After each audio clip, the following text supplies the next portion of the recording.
वक्फ संशोधन विधेयक सिर्फ एक विशेष समुदाय के जमीन पर इनकी नजर है। मुसलमानों में कितना भयंकर समर्थन कर रहा है इस बिल को लेकर के। मैनेजर साहब के ऊपर कंट्रोल नहीं होना चाहिए। वक्फ पर कब्जा था, संविधान विरोधी कानून है साहब। जमीन हड़पने का है, बाकी कुछ नहीं है। इंसान की औलाद है, इंसान बनेगा। मुस्लिम भाईचारा में भी बंटवारा करते हैं। माइनॉरिटी को डराकर अपनी वोट बैंक खड़ी करने के लिए किया जा रहा है। तारीख 2 अप्रैल 2025। आज देश की संसद में एक कानून पहुंचा, वक्फ संशोधन विधेयक। सरकार का दावा, ये 1 सदी पुराने कानून की जगह लेगा और वक्फ की संपत्ति में होने वाले घोटालों को दूर करेगा। पर विरोधियों का तर्क, नहीं, ये मुस्लिम समुदाय के मस्जिदों, ईदगाहों और कब्रिस्तानों पर कब्जे की कोशिश है। और पक्ष विपक्ष की ये बहस आज संसद में, लोकसभा में उतर आई। इस बहस पर विस्तार से बात करेंगे, लेकिन पहले इतिहास जान लेते हैं, संदर्भ जान लेते हैं। कैसे अरब देशों से वक्फ भारत में आया और कैसे पूरे देश में फैला। कैसे सदियों तक कानून के दायरे से बाहर रहने के बाद इसे ब्रिटिश हुकूमत के दौरान दायरे में लाया गया। आज़ादी के बाद किस तरह से वक्फ संपत्तियों के मैनेजमेंट का विचार संसद पहुंचा और कमी कहां रह गई। कमी ऐसी कि आगरा के ताजमहल पर भी वक्फ बोर्ड ने दावा ठोक दिया और फिर मामला सुलझा अदालतों में।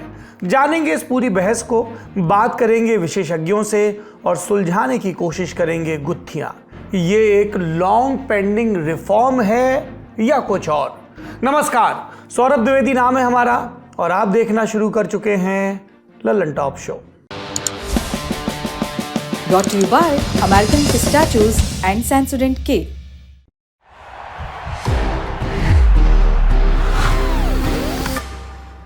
That's the power of pistachio.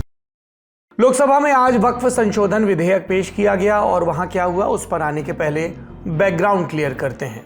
वक्फ अरबी भाषा के वकुफा शब्द से बना है, अर्थ ठहरना या रुकना।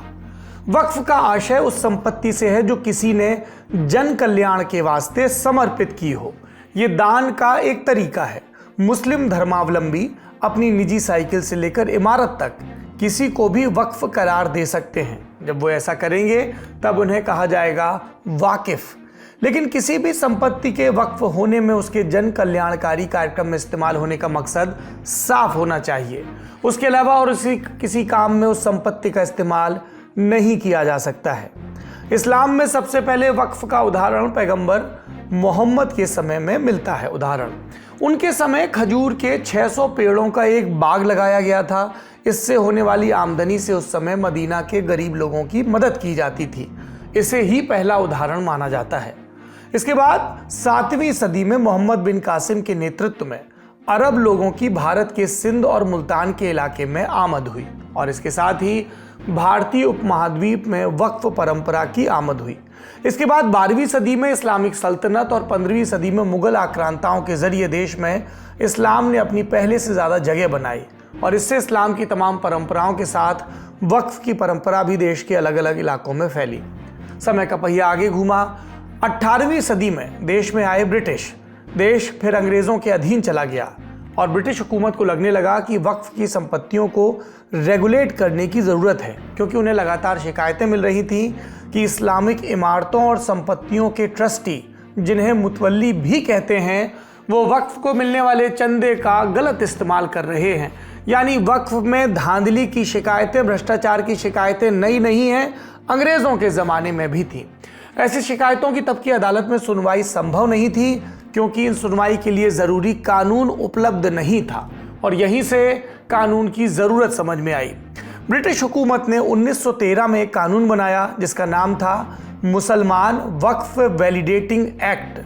इसने फैमिली वक्फ, जिसे वक्फ अलल औलाद कहा जाता है, उसे वैधता दी, लेजिटिमेसी दी।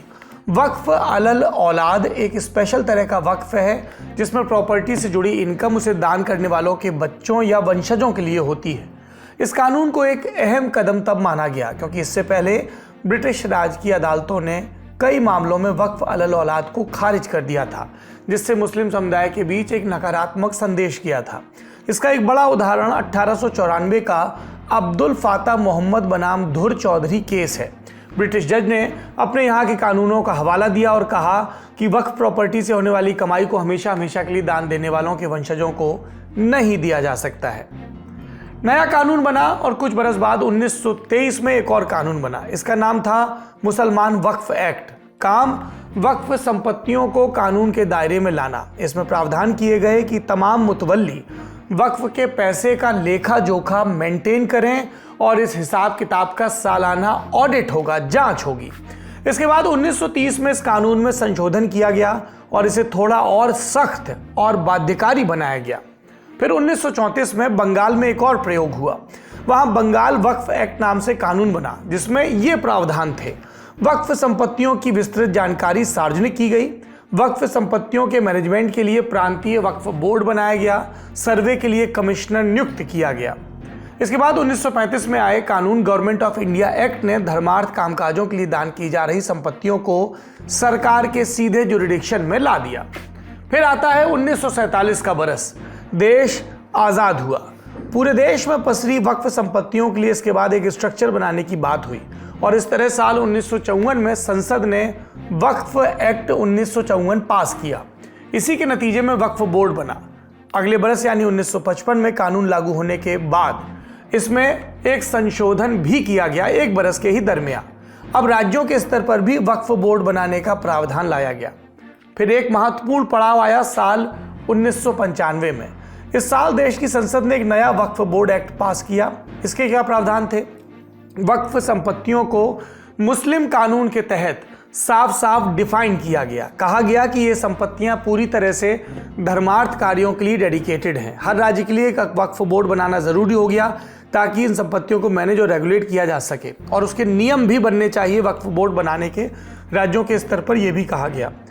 वक्फ बोर्ड को एक व्यक्ति के सापेक्ष रखा गया जिसके पास किसी संपत्ति को हासिल करने और अपने पास बनाए रखने की शक्ति है। वो इस संपत्ति को ट्रांसफर भी कर सकता है। किसी विवाद की स्थिति में बोर्ड पर मुकदमा भी किया जा सकता है। बोर्ड खुद भी मुकदमा कर सकता है। प्रत्येक राज्य वक्फ बोर्ड को एक चेयरपर्सन लीड करेगा। इसमें 1 से 2 नॉमिनेटेड मेंबर होंगे जिन्हें राज्य सरकार नॉमिनेट करेगी। मुस्लिम विधायक, सांसद, स्टेट बार काउंसिल के मुस्लिम सदस्य या इस्लामिक स्कॉलर्स को नॉमिनेट किया जा सकता है। ये नरसिम्हा राव सरकार ने प्रावधान किया। संपत्तियों का हिसाब किताब रखने के लिए बोर्ड को एक सर्वे कमिश्नर की व्यवस्था भी की गई। वहीं चेयरपर्सन को बोर्ड के फैसलों को लागू करने की ताकत दी गई। सभी सदस्यों का कार्यकाल 5 साल का फिक्स किया गया। यह शक्ति भी दी गई कि वो खोई हुई संपत्तियों को वापस से क्लेम कर सकें। बोर्ड अचल संपत्तियों को बेच भी सकता था, एक्सचेंज भी कर सकता है, लेकिन इसके लिए उसके 2/3 सदस्यों की मंजूरी जरूरी है। इस कानून के तहत सभी वक्फ संपत्तियों का सर्वे और रजिस्ट्रेशन अनिवार्य हो गया। स्पेशल ट्राइब्यूनल बनाए गए ताकि विवाद सुलझाए जा सके। इन्हें सिविल कोर्ट के बराबर शक्तियां दी गई। इनके फैसलों को कहीं और चुनौती नहीं दी जा सकती थी। ये महत्वपूर्ण बिंदु है।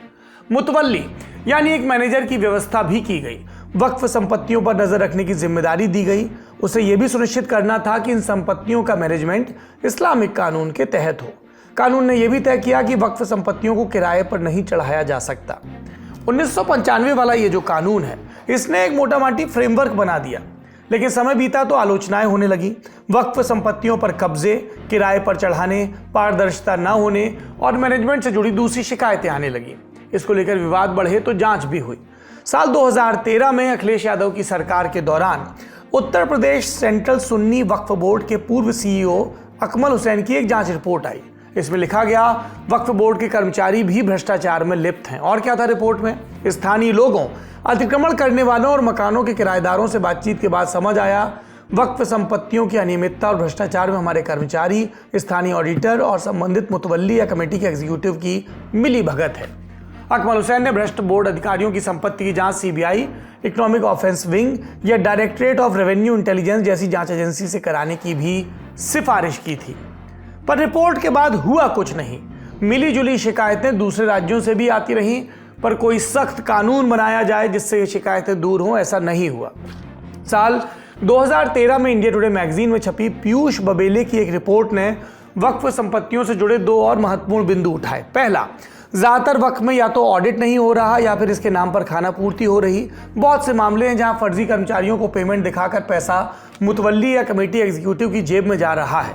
वक्फ की ज़मीन को कुछ लोग निजी मिल्कियत के तौर पर इस्तेमाल भी कर रहे हैं। पीयूष की रिपोर्ट का दूसरा हिस्सा दिल्ली की ऐतिहासिक जामा मस्जिद को लेकर आरोप लगते रहे कि इससे होने वाली आमदनी का कोई हिसाब किताब नहीं, वित्तीय लेखा जोखा किसके पास है किसी को नहीं पता। मौलवियों को दी जाने वाली तनख्वाह के आंकड़े गिनाने के अलावा दिल्ली वक्फ बोर्ड इस पर मुकम्मल जवाब नहीं देता है। ये आंकड़ा सामने नहीं आ पाता कि जामा मस्जिद में चलने वाली पार्किंग का पैसा कौन ले रहा है, शाही इमाम के पास कितना पैसा जा रहा है, उनके परिवार के लोग कितना माल जेब में डाल रहे हैं। कोई ऑडिट नहीं, कोई जवाबदेही नहीं। आसपास की दुकानों के बारे में भी गोल मटोल जवाब किराए के। वक्फ से जुड़े हमने आपको ये 2 प्रकरण बताए पीयूष की रिपोर्ट से, लेकिन विवाद और भी होते रहे हैं। मिसाल देखिए, जुलाई 2005 में सुन्नी वक्फ बोर्ड ने आदेश दिया कि ताजमहल को वक्फ संपत्ति करार दिया जाए। 2010 में भारतीय पुरातत्व विभाग यानी ASI इस फैसले के खिलाफ सुप्रीम कोर्ट पहुंचा। मामला घिसटता रहा। अप्रैल 2018 में जाकर अदालत ने कहा कि यदि ताजमहल को वाकई वक्फ के रूप में कायम किया गया था तो इस बाबत शाहजहां के दस्तखत वाला कोई दस्तावेज पेश किया जाए।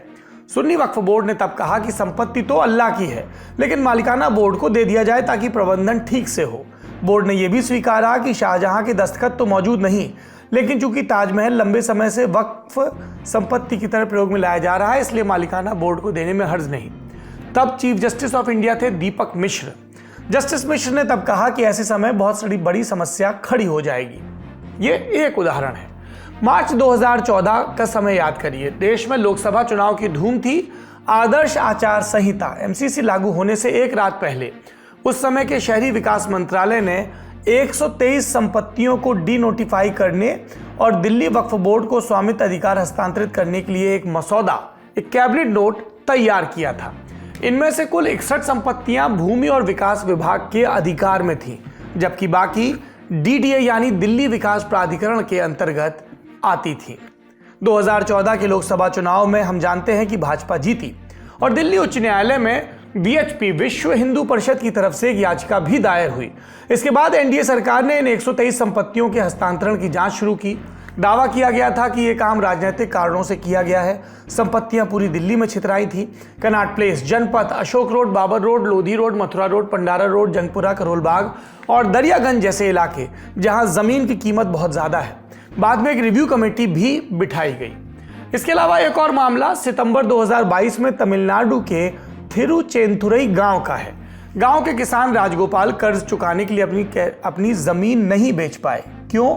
क्योंकि वक्फ बोर्ड ने उनके पूरे गांव थिरुचेंथुरई को अपनी संपत्ति बता दिया और अब उन्हें चाहिए थी ये संपत्ति।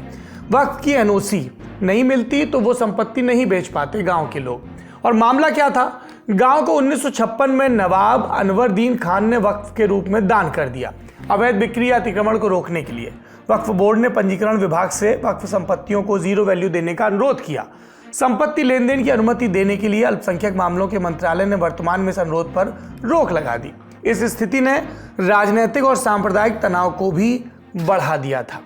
ऐसा ही एक मामला जुलाई 2024 में मध्य प्रदेश में सामने आया। सुन्नी वक्फ बोर्ड ने बुरहानपुर जिले में स्थित 3 ऐतिहासिक धरोहरों को 2013 में वक्फ संपत्ति करार दिया। इनमें से एक शाहजहां की बहू बेगम बिल्किस की मजार भी थी, साथ में नादिर शाह की कब्र और शाह शुजा का स्मारक। ऐसा इस मामले को लेकर मध्य प्रदेश हाईकोर्ट गया, जहां मध्य प्रदेश वक्फ बोर्ड का फैसला पलटा गया।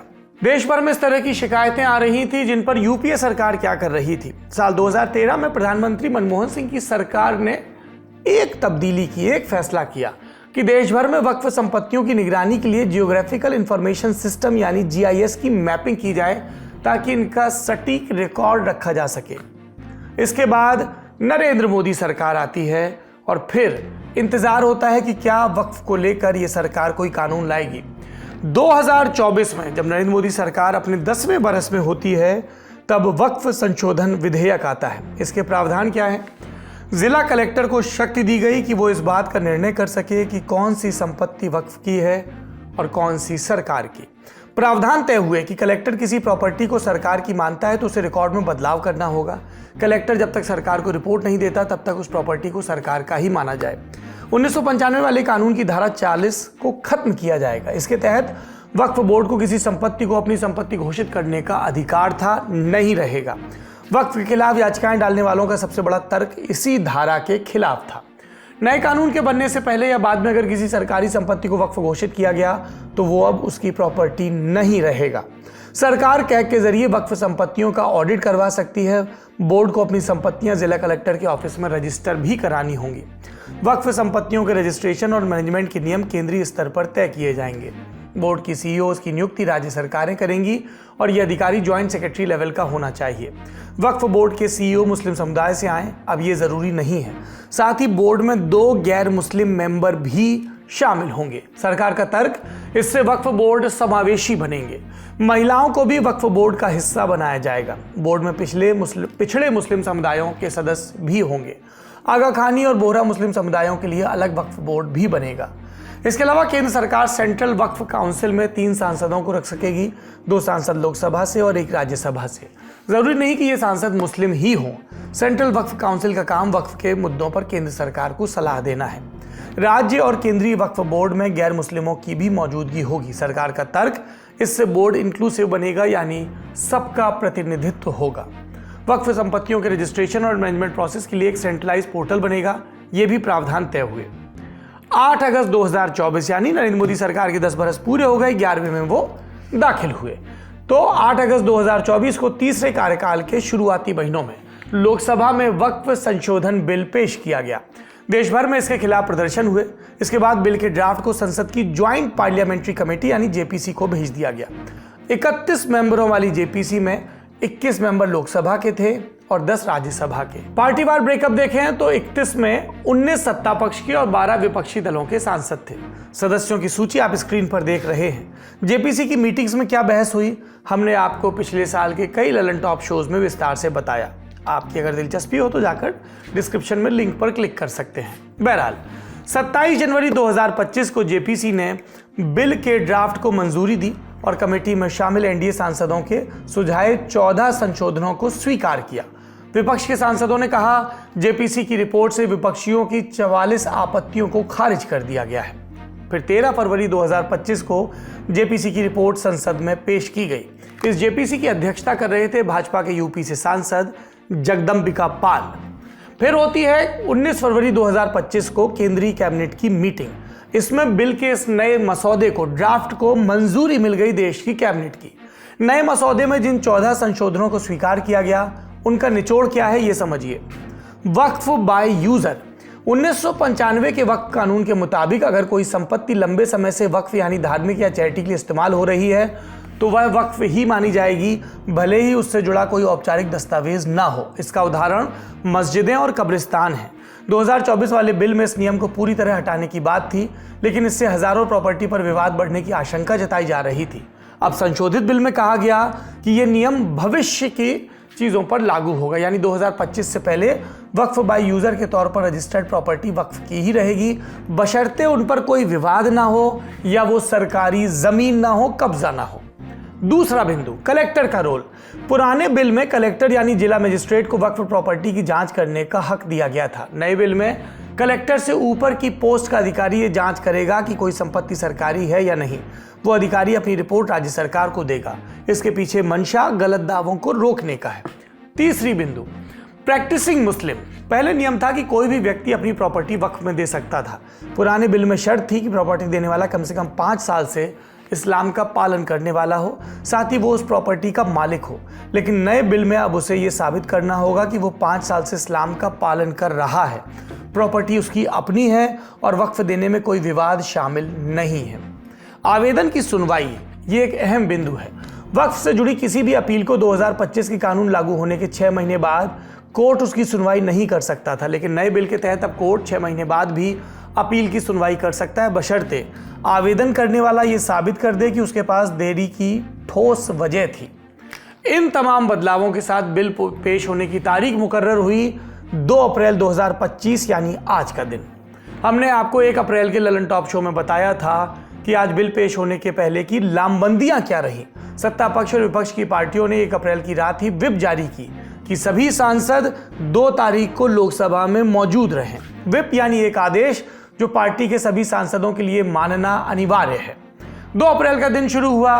टीवी स्क्रीन पर तस्वीरें आईं। देश के कुछ मुस्लिम बहुल इलाकों में नए वक्फ बिल को लेकर जश्न था तो कुछ इलाकों में विरोध।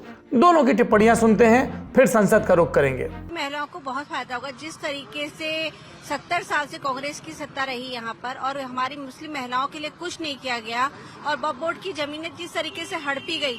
वक्फ बोर्ड क्या है, हमारे देश में 32 वक्फ बोर्ड हैं और बताइए क्या फायदा महिलाओं को मिला। वो जमीनें गरीबों की छुड़वा कर उनको दी जाएंगी और गरीबों को बेनिफिट्स होगा। ये जो बिल है ये संविधान विरोधी है, ये मुस्लिम विरोधी है और ये बिल के जरिए से मुसलमानों से वक्फ की जो प्रॉपर्टी है वो छीन करके बड़े बड़े अरबपति को देने का प्रयास है। संसद से पहले एक और अपडेट। सुबह 11:30 बजे शुरू हुई all India Muslim personal law board की पत्रकार वार्ता। बोर्ड के नेताओं ने कहा वो इसको सुप्रीम कोर्ट में चैलेंज करेंगे और साथ ही राष्ट्रव्यापी प्रोटेस्ट की अपील भी जारी कर दी। हिंदू इंडोमेंट्स हैं या जो सिख इंडोमेंट है, they are getting same provision, same protection what protection is given to the waqf properties. तो आप अगर हमारे यहां तब्दीली कर रहे हैं तो क्या आप ये कहना चाहते हैं कि आप हिंदू इंडोमेंट के अंदर भी तब्दीली करेंगे? क्या आप ये कहना चाहते हैं कि सिख इंडोमेंट में तब्दीली करेंगे? जब आप वहां नहीं कर रहे हैं, यहां कर रहे हैं, तो it means it is discriminatory. तो हम ये कहना चाहते हैं कि पार्लियामेंट में जो तमाशा बीजेपी आज कर रही है पेश करके, ये हमारे साथ, हमारे हकूक के साथ, मुसलमानों के हकूक के साथ खिलवाड़ है। ये कम्युनली मोटिवेटेड है, एक कम्युनिटी को मार्जिनलाइज करने की कोशिश है और हम इसको बर्दाश्त नहीं करेंगे। हम ये आह्वान करते हैं आपके सामने कि अगर ये बिल मंजूर हुआ, खुदा न खास्ता, हमारा ख्याल है कि हो सकता है कि good sense will prevail and the allies, at least allies will not cooperate with BJP's communal agenda if they want to secure their secular position. तो लेकिन अगर इसके बावजूद भी, in spite of all our objections, if this bill is pass in the parliament, then we make it clear that we will not sit idle. हम जो है देशव्यापी अभियान छेड़ेंगे पूरे देश में। इधर सुबह 11 बजे संसद की कार्रवाई शुरू हुई। बिल को लोकसभा में आज टेबल किया जाना था तो विपक्षी सांसद काली पट्टी बांधकर आए। दोपहर 12:15 बजे का वक्त लोकसभा अध्यक्ष ओम बिरला ने ऐलान किया अब वक्फ संशोधन विधेयक पेश किया जाएगा। साथ ही उन्होंने ज्वाइंट पार्लियामेंट्री कमेटी की शक्तियों का उल्लेख भी किया। आइटम नंबर 12 और 13 को एक साथ सभा में लिया जा रहा है। वक्फ संशोधन विधेयक 2025 संयुक्त समिति द्वारा यथा प्रतिवेदित और मुसलमान वक्फ निरसन विधेयक 2024। इसके बाद नमूदार हुए अल्पसंख्यक कार्य मंत्री किरण रिजिजू। उन्होंने 2 बिल टेबल किए। वक्फ बोर्ड संशोधन विधेयक 2025 ये साल 1995 के वक्फ कानून में संशोधन को प्रस्तावित करता है। मुसलमान वक्फ निरस्तीकरण विधेयक 2024 ये साल 1923 के मुसलमान वक्फ कानून को खारिज करने का प्रस्ताव देता है। इन तमाम बिलों को पेश करते हुए अल्पसंख्यक मामलों के मंत्री ने सबसे पहले वक्फ से जुड़े कानूनों का इतिहास बताया। रिजिजू ने फिर पूर्ववर्ती यूपीए सरकार पर आरोप लगाया और कहा इस सरकार के समय दिल्ली के अलग अलग इलाकों की जमीनों को डीनोटिफाई करके वक्फ के हवाले किया। कहा कि अगर नरेंद्र मोदी की सरकार ना आती तो संसद भवन और दिल्ली एयरपोर्ट की जमीन को भी वक्फ के दायरे में डाल दिया जाता। आजादी के बाद 1954 में 1954 में वक्फ एक्ट पहली बार आजाद भारत का एक्ट बनी और उस समय स्टेट वक्फ बोर्ड का भी प्रावधान उसी 1954 एक्ट में प्रावधान किया गया था। उस समय से लेकर के कई संशोधन के साथ में 1995 में व्यापक रूप से ये वक्फ एक्ट बनी है। तो उस समय किसी ने नहीं कहा कि ये एक्ट अनकॉन्स्टिट्यूशनल है, किसी ने नहीं कहा उस समय ये अनलॉफुल है। आज जब हम उसी बिल को सुधार के ला रहे हैं तब आपको ये अनकॉन्स्टिट्यूशनल, अनलॉफुल का ये शब्द इस्तेमाल करने का आपको ये नौबत कैसे आया? इधर विपक्ष की बेंच से हंगामा शुरू हो गया। किरण रिजिजू थम गए। स्पीकर ओम बिरला ने विपक्षी सांसदों को आगाह किया। बगल में बैठे पीयूष गोयल की सलाह पर रिजिजू ने कानों पर ईयरफोन लगा लिया और फिर से बोलने की कोशिश की, पर हंगामा नहीं थमा। आर्टिकल 14 का इक्वालिटी को लेकर के उन्होंने सवाल उठाया, उसका भी मैं जवाब देना चाहता हूं अध्यक्ष महोदय। ये कोई तरीका नहीं है। माननीय अध्यक्ष की व्यवस्था अंतिम व्यवस्था होती है। बोलिए मंत्री जी आप बोलते जाओ। अध्यक्ष महोदय, क्योंकि मेरा कान खुला हुआ है तो ये डिस्टर्ब हो रहा है मुझे। मैं अभी ये पैन की बात करता हूँ। इन सब के बीच किरण रिजिजू ने कहा, किसी कानून में नहीं लिखा है कि वक्फ संपत्तियों का देखरेख वक्फ बोर्ड का है, और अपने दावे को मजबूती देने के लिए रिजिजू ने 3 मामलों का जिक्र किया। सदन में 3 केसेस का मैं रेफर करूंगा तो दूध का दूध, पानी का पानी हो जाएगा कि ये धार्मिक व्यवस्था से कोई लेना देना नहीं है। आपको मैं पहला एग्जांपल देना चाहता हूं। सैयद फजल पकुया तंगल वर्सेस यूनियन ऑफ इंडिया, इसमें क्या क्या क्या केरला हाईकोर्ट का फैसला है। केरला हाईकोर्ट ने कहा the Waqf board is a statutory body, pure and simple, it is not a representative body of the Muslim community. यह हाईकोर्ट का ऑर्डर है। उसके बाद इलाहाबाद हाईकोर्ट का ऑर्डर भी सुन लीजिए। Hafiz Mohammad Zafar Ahmad versus UP central Sunni board of Waqf का जजमेंट सुन लीजिए। A mutawalli's right is purely a right of management of the property and is not a proprietary right. The duties of a mutawalli are purely of a secular character. His duties are not of a religious character. इतना clear cut ruling है। तीसरा, तिलकायत श्री गोविंद लाल जी महाराज versus state of Rajasthan, इसमें high court ने क्या कहा, supreme court ने क्या कहा, right to manage the properties of the temple. अब देखिए मंदिर का भी इसमें एग्जांपल लिया गया है। Right to manage the properties of the temple is purely a secular matter and can not be regarded as a religious practice. Properties of temple, temple नहीं, टेम्पल का जो प्रॉपर्टी है। उसी प्रकार से आप बार बार कहना कि मुसलमानों का अधिकार में गैर मुसलमान कैसे आ रहा है, ये तर्क ही नहीं बनता है। आप ये आज से ये बात बोलने के लिए बंद कीजिए। 2013 में पहला ये बदलाव हुआ कि इस देश में कोई भी आदमी, कोई भी इंसान, चाहे वो हिंदू हो, मुसलमान हो, सिख हो, ईसाई हो, पारसी हो, बौद्ध हो, जैन हो, वक्फ क्रिएट कर सकता है। सबको मालूम है वक्फ एक मुसलमान का अल्लाह के प्रति अपना एक उसका एक पायस चैरिटेबल रिलीजियस पर्पस के लिए वक्फ क्रिएट किया जाता है, लेकिन उसमें डाइल्यूशन करके 2013 में कोई भी वक्फ क्रिएट कर सकता है। ये प्रावधान सबसे पहले उस समय की यूपीए सरकार ने किया है। 1970 से एक केस चल रहा था दिल्ली के अंदर में। दिल्ली के अंदर में हमारा सीजीओ कॉम्प्लेक्स है, पार्लियामेंट बिल्डिंग है, कई प्रॉपर्टीज है, और इसको वक्फ बोर्ड, दिल्ली वक्फ बोर्ड ने क्लेम किया कि ये वक्फ प्रॉपर्टीज है। उसके बाद ये केस चल रहा था अदालत में। उस समय यूपीए सरकार ने पूरा सारा जमीन को डी नोटिफाई करके वक्फ बोर्ड को दे दिया। 123 प्रॉपर्टी। घड़ी में 12:40 का वक्त, और अल्पसंख्यक मंत्री ने बताया कि नए कानून के हिसाब से अब वक्फ बोर्ड का स्वरूप कैसा होगा। सर, जो वक्फ बोर्ड बने हैं हम उसको बहुत ही सेकुलर, इंक्लूसिव बनाना चाहते हैं। आपका पुराना प्रावधान को हटा करके अब हमने कहा है कि वक्फ बोर्ड में शिया भी रहेंगे, सुन्नी भी रहेंगे, बोहरास भी रहेंगे, आगा खानिस भी रहेंगे, मुसलमानों में जो बैकवर्ड है, पिछड़े लोग हैं, वो भी रहेंगे, और साथ साथ में महिला भी रहेंगे, और एक्सपर्ट नॉन मुस्लिम भी रहने का प्रावधान रखा गया है। हंगामा फिर बढ़ा। किरण रिजिजू ने जवाब दिया कि वक्फ काउंसिल में गैर मुस्लिम समुदाय के लोगों को एंट्री क्यों दी जा रही है। अभी हम लोग किसी धर्म, किसी जाति का हिसाब से तो हम एमपी नहीं बने हैं, हम तो ऐसे सिटीजन होकर के एमपी बने हैं।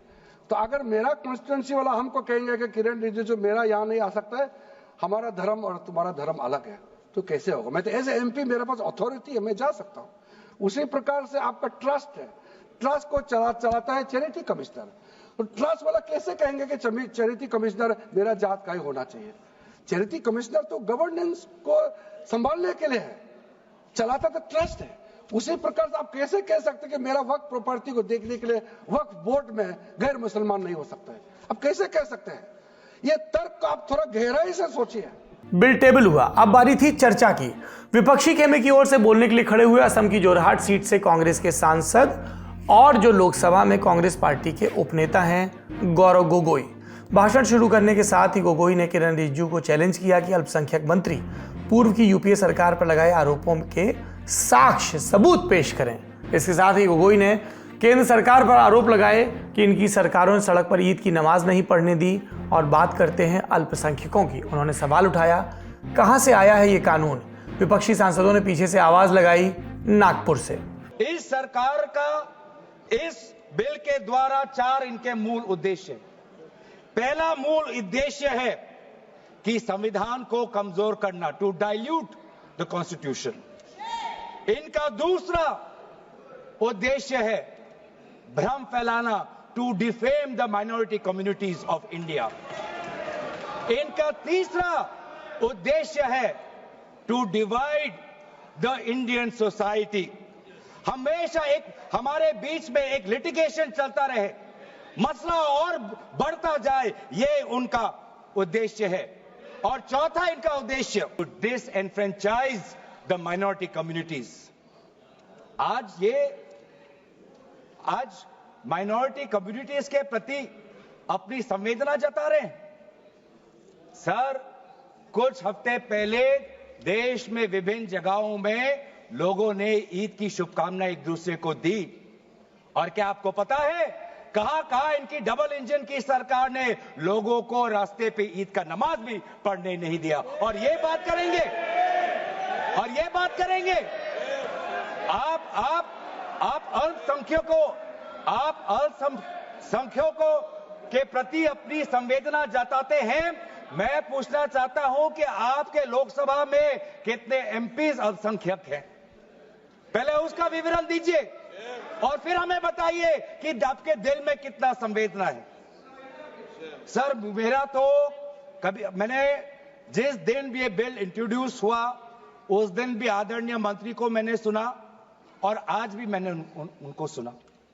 जिस दिन उन्होंने इंट्रोड्यूस किया उस दिन भी अगर आप उनका स्टेटमेंट पढ़े तो उन्होंने कहा कि इसको बिल लाने से पहले बहुत विस्तार रूप से इस बिल की लाने के लिए चर्चा हुई थी। सर, पूरा का पूरा मिसलीडिंग। 2023 में सर सरकार 24 में आई, ये खुद 24 के बीच में इन्होंने अपना बिल लाया। 23 सन के वर्ष में 4 बार माइनॉरिटी अफेयर्स कमेटी की बैठक हुई। आदरणीय सरकार से दरखास्त करूंगा, जो मीटिंग हुई मिनिस्ट्री ऑफ माइनॉरिटी अफेयर्स का, उनका मिनट्स टेबल पे रखे। एक भी मीटिंग में नया वक्फ अमेंडमेंट बिल चाहिए उसका जिक्र भी नहीं हुआ था। तो मैं तो यही पूछना चाहता हूं कि अगर नवंबर 2023 तक मिनिस्ट्री ऑफ माइनॉरिटी अफेयर्स ने यह वाजे भी नहीं समझा कि नया एक बिल लाने की जरूरत है, मैं तो बस इतना ही पूछना चाहूंगा कि यह bill ministry of minority affairs ने बनाया या किसी और दूसरे विभाग ने बनाया? कहां से आया यह बिल? कहां से आया? सर, अपने भाषण के आखिरी हिस्से में कांग्रेस सांसद ने राष्ट्रवाद को लेकर केंद्र सरकार पर हमला किया और फिर बात की इस कानून पर बनी ज्वाइंट पार्लियामेंट्री कमेटी की। कहा, विपक्ष की आपत्तियों को नए कानून में कोई जगह नहीं दी गई। सर, दुख की बात करनी पड़ेगी सर कि जेपीसी में ये कहते हैं कि सबका इन्होंने राय सुना, लेकिन आपको भी पता है विपक्ष के द्वारा एक भी संशोधन को इन्होंने स्वीकार नहीं किया। ये किस प्रकार का? हमने भी बहुत से जेपीसी देखे हैं सर, ऐसा जेपीसी नहीं देखा जहां पर क्लॉज बाय क्लॉज डिस्कशन भी नहीं हुआ सर, पूरी तरीके से वोटिंग हो गई। फिर बोलने की बारी थी ट्रेजरी बेंच की, सदन का वो हिस्सा जहां बैठते हैं सत्ता पक्ष के सांसद और मंत्री। स्पीकर बिरला ने नाम पुकारा बिहार की पटना साहिब सीट से भाजपा सांसद और कानून के जानकार रविशंकर प्रसाद का। उन्होंने सवाल उठाए कि महिलाओं के लिए संशोधन किया जा रहा है तो बिल असंवैधानिक कैसे है। उन्होंने शाहबानो केस का जिक्र किया और कांग्रेस नेतृत्व पर हमला। सर, एक बात और मैं आज बताना जरूरी है सदन के स्मृति के लिए। राजीव गांधी को 400 सीट मिली, शाहबानो में वो इन लोगों के सामने झुके, उसके बाद आज तक कांग्रेस को बहुमत नहीं मिला। याद करिए आप, देश की हवा कहां बह रही है, समझिए अखिलेश बाबू। भाजपा सांसद ने क्रिकेटर मोहम्मद शमी और टेनिस प्लेयर सानिया मिर्जा का उल्लेख किया। साथ ही विपक्षी सांसदों से कुछ सवाल भी पूछे। मुस्लिम जमात के आदर्श वोटों की दलाली करने वाले, सौदागरी करने वाले होंगे। अगर ये है तो ये देश को स्वीकार नहीं होगा। हम बहुत विनम्रता से कहना चाहते हैं, मुस्लिम समाज के आदर्श होंगे मौलाना अबुल कलाम आजाद, डॉक्टर एपीजे कलाम, अब्दुल हमीद, अशफाकुल्ला खान, रसखान, कबीर, मलिक मोहम्मद जैसे। जब मोहम्मद शमी फास्ट बॉलिंग करके आउट करता है, पूरा देश ताली बजाता है। और जब सानिया मिर्जा टेनिस में भारत का नाम ऊंचा करती है, हम सभी खुश होते हैं। ये तय करना पड़ेगा। हमें लगा था कि 25-30 साल के बाद वोटों की सौदागरी कुछ बंद होगी, लेकिन अभी तक बंद नहीं है। कभी तो आप लोग निकलिए उससे बाहर। ये देश बदल रहा है और उनकी संख्या देख रहे हैं। कांग्रेस कहां थी, कहां चली आई। अखिलेश जी देखिए आप। फिर बोलने की बारी आई विपक्षी बेंच से। सपा सांसद और यूपी के पूर्व मुख्यमंत्री अखिलेश यादव वक्फ बिल पर बोलना शुरू करते उसके पहले ही बहस शुरू हो गई। भाजपा के आगामी राष्ट्रीय अध्यक्ष इस पर गृह मंत्री अमित शाह ने परिवारवाद के बहाने टिप्पणी की, तो अखिलेश यादव ने प्रधानमंत्री नरेंद्र मोदी की हालिया नागपुर यात्रा के बहाने तंज कसा। जो पार्टी ये कहती हो कि दुनिया की सबसे बड़ी पार्टी है, अध्यक्ष महोदय वो अपना राष्ट्रीय अध्यक्ष नहीं चुन पाए अभी तक।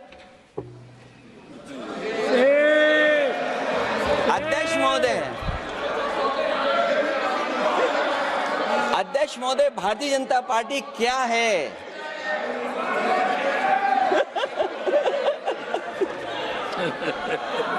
जी मैं अखिलेश जी ने बहुत हंसते हंसते कहा है, इसको हंसते हंसते जवाब देना। ये सामने जितनी पार्टियां हैं उनका राष्ट्रीय अध्यक्ष उन 5 लोगों को ही चुनना है परिवार के।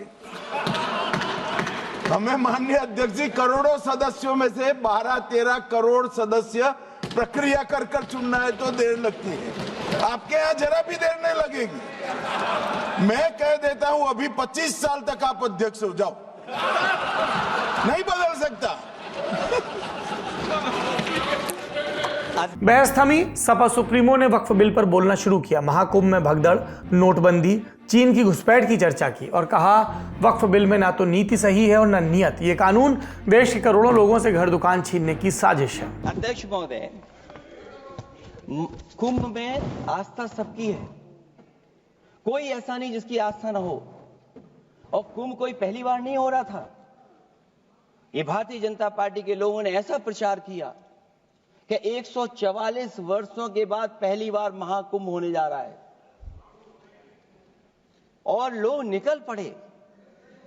सरकार ने कहा कि हमारी तैयारी 100 करोड़ की है।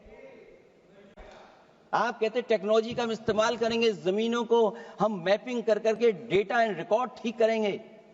अध्यक्ष महोदय ये बताएं कि वो 30 लोग कौन थे, उनके नाम क्या थे जिनकी जान चली गई। वक्फ समझने के लिए भारतीय जनता पार्टी की सोच क्या है। और ये अध्यक्ष महोदय जब ये कह रहे हैं कि इससे कारोबार होगा, अध्यक्ष महोदय धर्म की चीजों से कारोबार नहीं हो सकता। हमारे उत्तर प्रदेश के मुख्यमंत्री जी ने भी कहा कि कारोबार होगा। वो 30 की गिनती में उलझे हुए हैं, जैसे 30 मार खाए। वो उनसे पूछा कि जान कितनी गई, वो 30।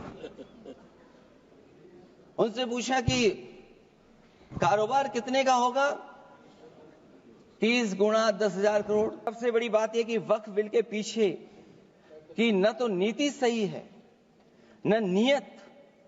ये देश के करोड़ों लोगों से उनके घर दुकान छीनने की भी साजिश है। तो ये वक्फ बिल जो लाया जा रहा है वो अपनी वोट बैंक को संभालने के लिए और समाज को बांट करके ध्रुवी कर करके राजनीतिक लाभ लेने के लिए लाया जा रहा है। और अगर इसके लिए नहीं लाया होता तो पहले से जो जितने फैसले लिए सरकार ने, क्या उससे देश और प्रदेश में कोई बड़ा बदलाव आ गया है? अगर स्मार्ट सिटी का बात करें तो कितनी स्मार्ट सिटी बन गई है आपकी। आपके नोटबंदी की वजह से न जाने कितना रुपया कहां निकल रहा है, और डर तो ये लगता है कहीं भाजपा वाले दूसरों के पैसा रख करके न पकड़वा दें। इसके बाद तृणमूल कांग्रेस के सांसद कल्याण बनर्जी ने संसद में चल रही बहस में अपना हिस्सा जोड़ा। कहा, वक्फ एक धार्मिक और समाज सेवा करने वाला संस्थान है और इसका हर अधिकार ईश्वर के पास है। Spirit of my speech is, तू हिंदू बनेगा ना मुसलमान बनेगा, इंसान की औलाद है, इंसान बनेगा। How the limitation act will be applied? If the limitation act will apply, so many disputes will come. This is the intention of the government. Open, सब खुलो अभी खुल दो रास्ता। इंडिया में चला लगा दो, हिंदू मुस्लिम लगा दो। यही तो इंटेंशन है उन लोग का। क्या होगा? This is not correct. This is completely bad. Madam, हम अपनी जान का दुश्मन के अपना जान कहते हैं। मोहम्मद का इस मिट्टी के हिंदुस्तान कहता है। अब तो मजहब अब कोई ऐसा भी चलाया जाए जिसमें इंसान को इंसान बनाया है। Thank you madam. फिर बारी थी भाजपा सांसद और पूर्व केंद्रीय मंत्री अनुराग ठाकुर की। उन्होंने कहा कि भारत को वक्फ के खौफ से आजादी चाहिए। खाता ना बही, जो वक्फ कहे वही सही। आपको तय करना है कि आपको वक्फ के साथ रहना है या संविधान के साथ रहना है। एक और तो वो हाथ में एक लाल सी किताब लेकर चलते हैं जो कहने के लिए संविधान है लेकिन संविधान नहीं है। आपने एक देश में 2 विधान बनाने का काम किया है। आपको तय करना संविधान के साथ रहना है कि वक्फ के साथ रहना है। अनुराग ठाकुर के बयान पर पलटवार किया कांग्रेस सांसद इमरान मसूद ने। मंत्री जी, 10 साल का बहुत समय होता है। जो काम आप 10 साल में पूरी संपत्तियों का रजिस्ट्रेशन नहीं कर सके, नहीं, वामसी पोर्टल पर आपने बार 10 साल में काम नहीं कर सके। आप कह रहे हैं कि 6 महीने के अंदर सारी संपत्तियों का रजिस्ट्रेशन करा लेना, और सारी संपत्तियों का अगर रजिस्ट्रेशन नहीं होगा तो वो संपत्तियां वक्फ की नहीं बचेंगी। रजिस्ट्रेशन कौन करेगा? रजिस्ट्रेशन आपके अधिकारी करेंगे। जब 10 साल में नहीं कर सके तो 6 महीने में कैसे करेंगे? और ये पूरी तरीके से संविधान विरोधी कानून है। साथ शाम 6 बजे के आसपास AIMIM के सांसद असदुद्दीन ओवैसी का भाषण शुरू हुआ। ओवैसी जी, मैं आपको बचाना चाहता हूं।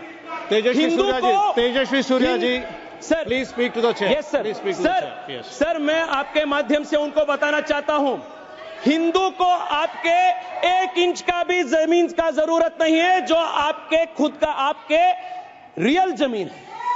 Hindu has never aspired. Honourable member has named me. What I am going to say will inshallah decrease his ignorance and decrease his arrogance also. So see, Article 25, the definition of Hindu includes Jain and a Sikh that he does not knows about it. So and a Buddhist. So that he should, and he should also know, coming from a Brahmin community, the prasad in Tirupati Devasthanam. No, sir, let me. Let me complete. Let me complete. You know very well that the prasad in TTD is only made by Brahmins, not even for a particular sect. And 2013, Mr. Rajnath Singh, does he disagrees with what Advani and Sushma Swaraj did by supporting the 2000 Bill Act?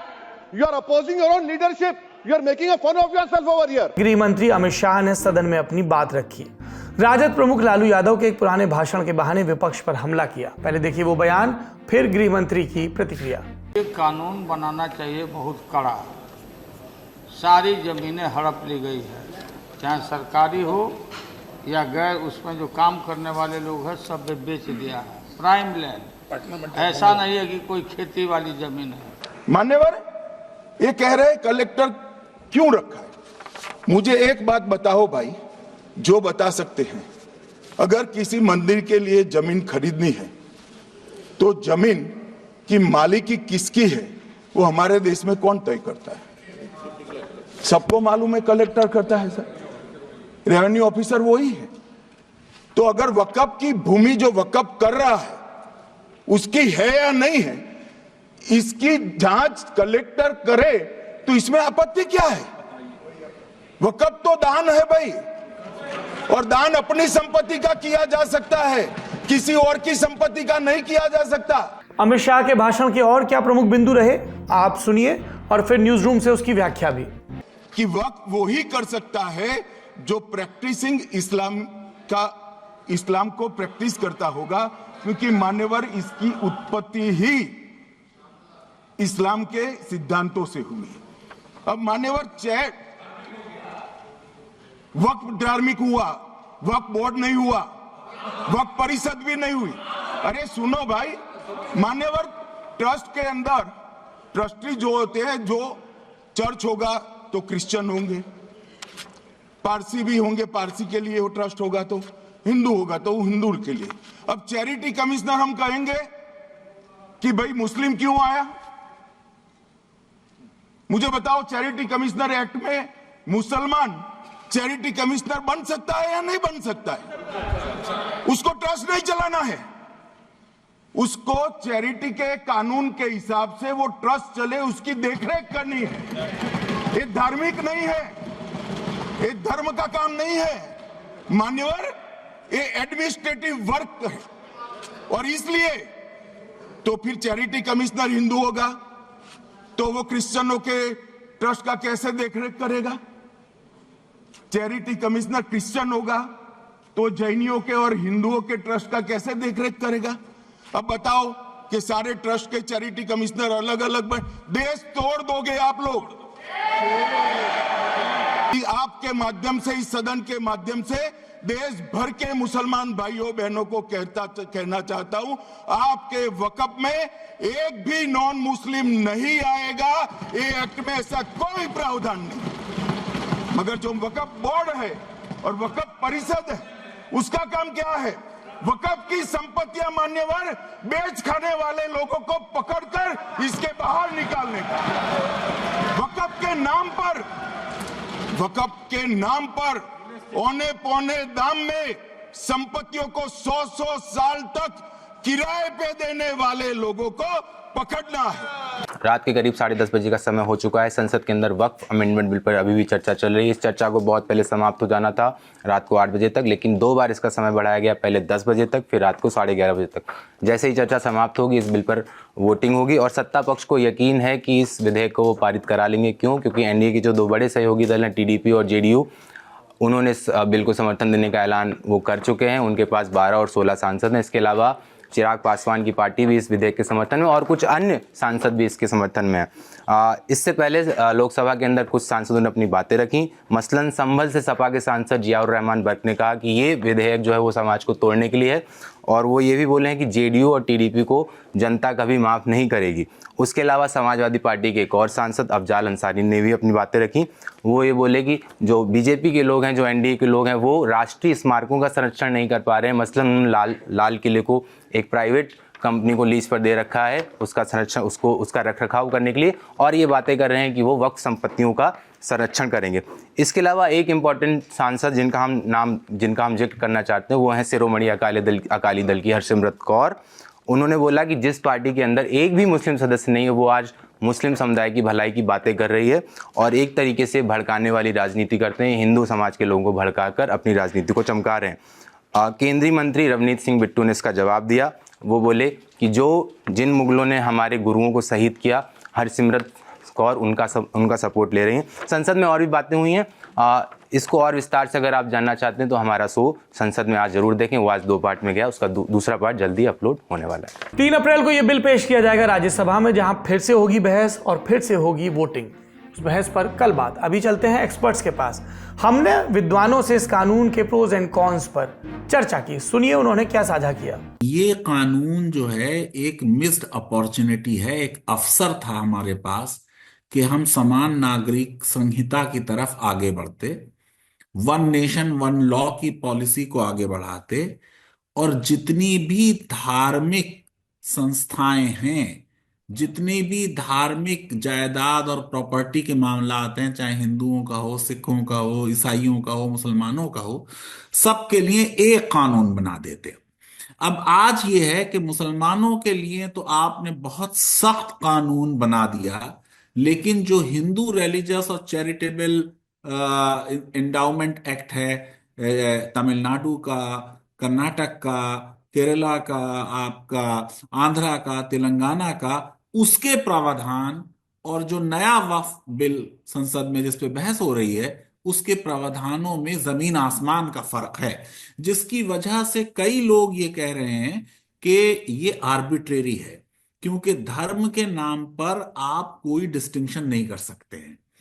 तो अगर धर्म के नाम पर कोई distinction किया जाएगा तो ऐसा कानून अनुच्छेद 15 के तहत जो है वो असंवैधानिक घोषित हो सकता है। दूसरी चिंता की विषय ये कि हिंदुओं का अधिकार वायलेट हो रहा है। आज के कानून के तहत कोई हिंदू भी वक्फ कर सकता है।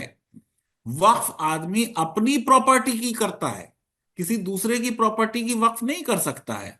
अगर आप हिंदू हैं, आप अपनी प्रॉपर्टी के लिए, अपने मोहल्ले वालों के लिए, अपने गांव वालों के लिए एक कब्रिस्तान के लिए जमीन दे दें और उसे वक्फ कर दें, तो किसी को यह अधिकार नहीं बनता कि वो ये कहे कि आप अपनी प्रॉपर्टी उसे ना दें। कानून को लाना इसलिए आवश्यक था क्योंकि इस कानून से पहले जो इनकी खामियां हैं, सबसे पहले तो ये ट्रांसपेरेंट ही नहीं है।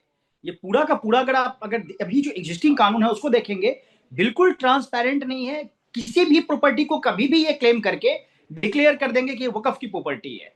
वो द्वारका के किसी आइलैंड को डिक्लेयर कर देंगे कि वक्फ की प्रॉपर्टी है। वो तमिलनाडु को किसी 1500 साल पुराने मंदिर को डिक्लेयर कर देंगे कि वो वक्फ की प्रॉपर्टी है। यहां तक कि वो संसद भवन की उस जमीन को उन्होंने डिक्लेयर कर दिया कि वक्फ की प्रॉपर्टी है।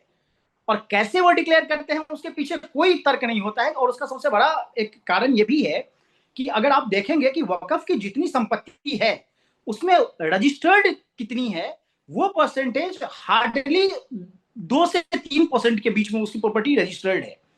क्योंकि जितना वो क्लेम कर रहे हैं उस क्लेम में और रजिस्ट्रेशन में रजिस्टर्ड टोटल मात्र 1088 प्रॉपर्टी जैसी है जो वक्फ की रजिस्टर्ड प्रॉपर्टी है। उसके अलावा सारी प्रॉपर्टी अनरजिस्टर्ड है। तो इस बिल के द्वारा सबसे पहले यह मैंडेटरी प्रोविजन है कि वक्फ की प्रॉपर्टी रजिस्टर्ड होगी। दूसरा यह है कि वहां पर एक मेल डोमिनेंस ही है, सिर्फ और सिर्फ पुरुष ही है। वहां पर पहली बार इंक्लूसिविटी उसमें लाई जाएगी जिसमें कि सभी लोगों का एक समावेशी उसका एक चरित्र होगा और इसमें 2 महिलाएं मैंडेटरी है। आज की बड़ी खबर यहीं तक, अब सुर्खियों की बारी। SLS और पैराबेन गॉन, तो उसका करंट ऑन। What then? इसके पोटेशियम आयंस करें टूट का करंट गॉन, लाइव का करंट ऑन। पहली सुर्खी जम्मू कश्मीर से। 1 अप्रैल को राज्य के पुंछ जिले में पाकिस्तानी सेना ने सीज फायर का उल्लंघन किया, घुसपैठ की नाकाम कोशिश की। हमलावरों ने कृष्णा घाटी क्षेत्र यानी केजी सेक्टर में LOC को पार कर भारतीय चौकियों पर हमला किया। India today reporter Shivani Sharma की रिपोर्ट में सूत्रों के हवाले से बताया गया कि भारतीय सेना ने 4 से 5 घुसपैठियों को मार गिराया। बीते दिन दोपहर करीब 1 बजे से घुसपैठ की कोशिश हुई। भारतीय सैनिकों ने नियंत्रित और संतुलित कार्रवाई की। सूत्रों के मुताबिक घुसपैठियों के साथ पाकिस्तानी सैनिकों ने भी गोलीबारी की। अधिकारियों ने बताया पूरे दिन रुक रुक कर ये होता रहा। यह भी कि जवाबी कार्रवाई में पाकिस्तानी पक्ष को भारी नुकसान हुआ, जबकि भारतीय पक्ष पूरी तरह सुरक्षित है। यह भी जानकारी आई कि घुसपैठ की कोशिश के दौरान ही केजी सेक्टर में एक माइन ब्लास्ट भी हुआ।